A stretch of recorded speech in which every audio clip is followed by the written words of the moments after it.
Hello everyone, my name is Joe Alberico and I'm the sports editor for the Banner Press. This is the Banner Press Coaches Show. I'm joined as always by Brenham High School football coach Eliot Allen. Coach, how are we doing?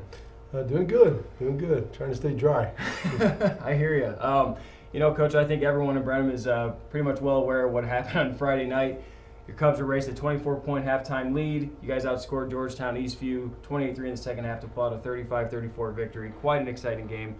You obviously watched the film, and that must have been fun to watch. Just break it down for me. Well, it was fun to watch. The first half, not so much. But it was, we knew we were playing against an extremely talented football team. They had a lot of great skill on the perimeter. They blitzed a lot on defense.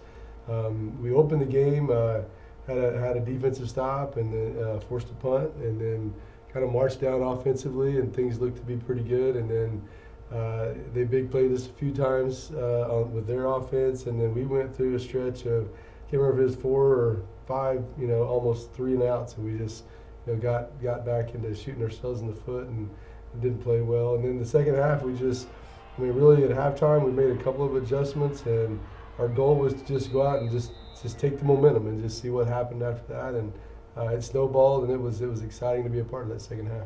So you make the call to go, under center from Garrison Weiss to Alden Schrader. But besides that, what were those adjustments, on offense? You had told me that you drew some things up on the whiteboard that, as far as what was going on.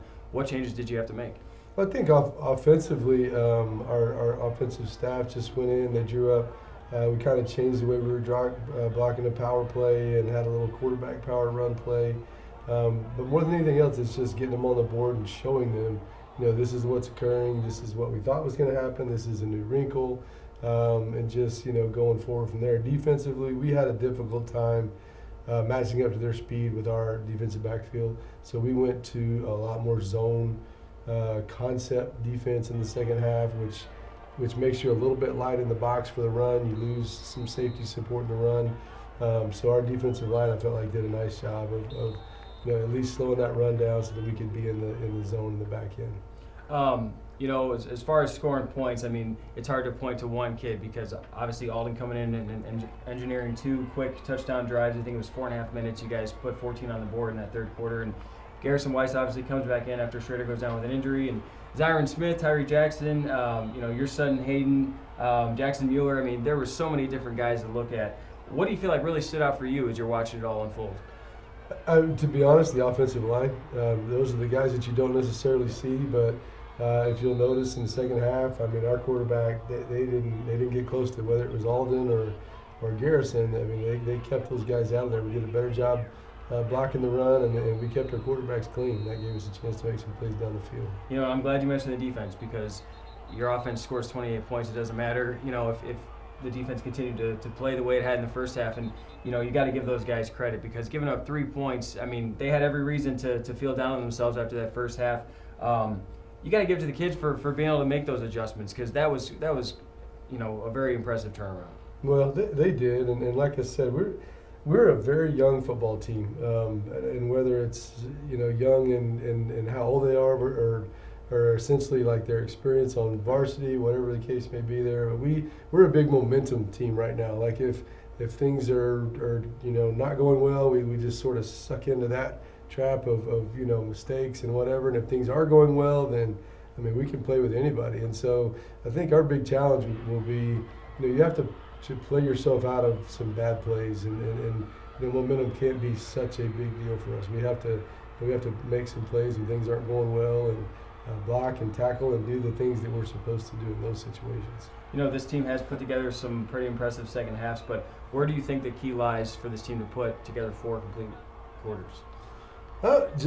We have to go out and do it. I don't know. There's a lot of, if I knew exactly the recipe for this, I could probably be a millionaire telling guys how to do it. But I think a lot of it is just, our kids have to relax and play. I think, when they're not playing well, it's not because they don't care. I mean, they're trying probably too hard and pressing and doing things that they shouldn't be doing. So they're eager, they want to win, and when we start getting a little momentum, it seems as though they relax a little bit and make those plays. So we'll just continue trying to figure out how to get it done for 4 quarters. I know you've stressed to me before that you haven't had a whole lot of time with the kids as far as, them learning your offensive and defensive schemes and packages.